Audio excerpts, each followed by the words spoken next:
بسم الله الرحمن الرحيم تبارك الذي بيده الملك وهو على كل شيء قدير الذي خلق الموت والحياة ليبلوكم أيكم أحسن عملا وهو العزيز الغفور الذي خلق 7 سماوات طباقا ما ترى في خلق الرحمن من تفاوت فارجع البصر هل ترى من فطور ثم ارجع البصر كرتين ينقلب إليك البصر خاسئا وهو حسير ولقد زينا السماء الدنيا بمصابيح وجعلناها رجوما للشياطين وأعتدنا لهم عذاب السعير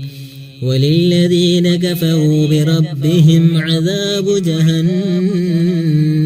وبئس المصير إذا ألقوا فيها سمعوا لها شهيقا وهي تفور تكاد تميز من الغيظ كلما ألقي فيها فوج سألهم خزنتها ألم يأتكم نذير قالوا بلى قد جاءنا نذير فكذبنا وقلنا ما نزل الله من شيء إن أنتم إلا في ضلال كبير وقالوا لو كنا نسمع أو نعقل ما كنا في أصحاب السعير فاعترفوا بذنبهم فسحقا لأصحاب السعير إن الذين يخشون ربهم بالغيب لهم مغفرة وأجر كبير وسروا قولكم أو اجهروا به إنه عليم بذات الصدور ألا يعلم من خلق وهو اللطيف الخبير هو الذي جعل لكم الأرض ذلولا فامشوا في مناكبها وكلوا من رزقه وإليه النشور أمنتم من في السماء أن يخسف بكم الأرض فإذا هي تمور أم أمنتم من في السماء أن يرسل عليكم حاصبا فستعلمون كيف نذير ولقد كذب الذين من قبلهم فكيف كان نكير أفلم يروا إلى الطير فوقهم صافات ويقبضن ما يمسكهن إلا الرحمن إنه بكل شيء بصير أمن هذا الذي هو جند لكم ينصركم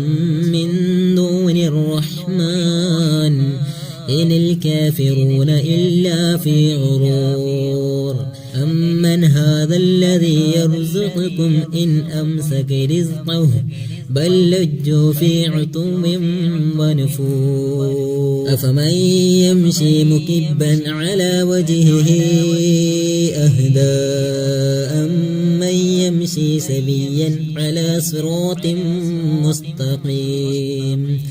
قل هو الذي أنشاكم وجعل لكم السمع والأبصار والأفئدة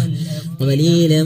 ما تشكرون قل هو الذي ذرأكم في الأرض وإليه تحشرون ويقولون متى هذا الوعد إن كنتم صادقين قل إنما العلم عند الله وإنما أنا نذير مبين فلما رأوه زلفة سيئت وجوه الذين كفروا وقيل هذا الذي كنتم به تدعون قل أرأيتم إن أهلكني الله ومن معي أو رحمنا فمن يجير الكافرين من عذاب أليم قل هو الرحمن آمنا به وعليه توكلنا فستعلمون من هو في ضلال مبين قل أرأيتم إن أصبح ماؤكم غورا فمن يأتيكم بماء معين صدق الله العلي